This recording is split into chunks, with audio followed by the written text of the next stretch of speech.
Let's do some basic graphing with the TI84. We're going to start with a simple function like y equals 2x plus 1. If we want to come up with a graph of this function, we're going to start by going into the y equals screen, which is the equation editor. It's right here, so if I press the y equals button, you should see a screen that looks something like this. I don't want to graph what was originally in here, so I want to go ahead and clear this. If yours is already cleared, you'll be ready to enter the function in just a moment.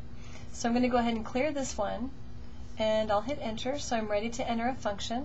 You can clear all of the functions or leave them if you want, but I want to start with a blank slate.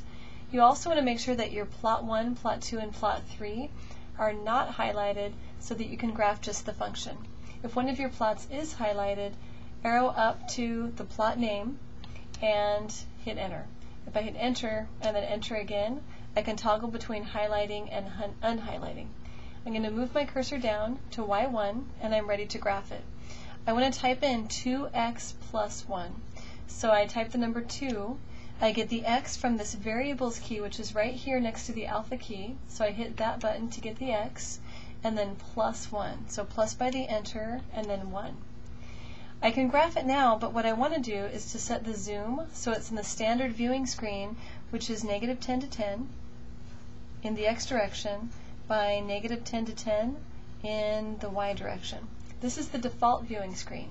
So I'm going to actually start by going to zoom, which is right here in the middle, and I'm going to choose zoom standard because zoom standard will give me these settings.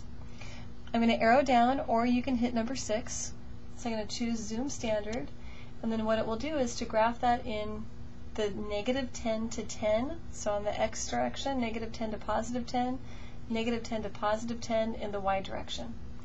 Now let's graph a second graph. Let's say that in addition to this we want to graph the parabola y equals x squared. To graph a second graph, I'm going to go to y equals again, so I hit y equals. I'm going to leave that first function there so I can view both of them.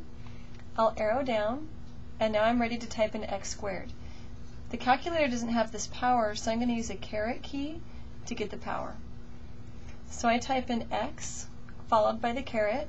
I have the latest version of the operating system, so when I hit the caret, it actually brings it up to a power. If you don't have the latest operating system, you don't need it. It'll just look like this in your calculator. So I'm going to hit x squared. Now I've got my function. Notice how both of the equal signs are highlighted. That means both will show up when I graph. I'm going to choose the graph button, and now I can see both. Let's say that we don't want to view the line, but we just want to see the quadratic parabola. In order to do that, I go back to y equals.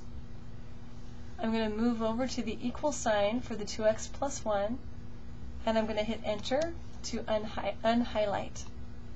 So now it's set to just plot x squared. I want to do one other thing, and that's to change the viewing window. Let's look at this on the viewing window -4 to 6 by, let's say that we want to look at that from -1 to 8. Whoops, square bracket here. So this is in the x direction, and that's in the y direction. I'm going to go to window, which is the second button, and this will manually change the viewing screen. Right now it's -10 to 10. I want -4 to 6. I need to use the little negative, which is by the enter key. I'll go -4 and then arrow down and change that 10 to a 6. Arrow down, this is just the tick mark, so I'm going to leave that at 1. Y-min is now a -1, so again the negative by the enter key, so -1. And then I arrow down to get the Y-max, which is 8, and I'll leave the tick marks again. I've got this set how I want, so I'm going to hit the graph button to view the graph in my new viewing window. So now I've got -4 to 6 in the x direction, -1 to 8 in the y direction.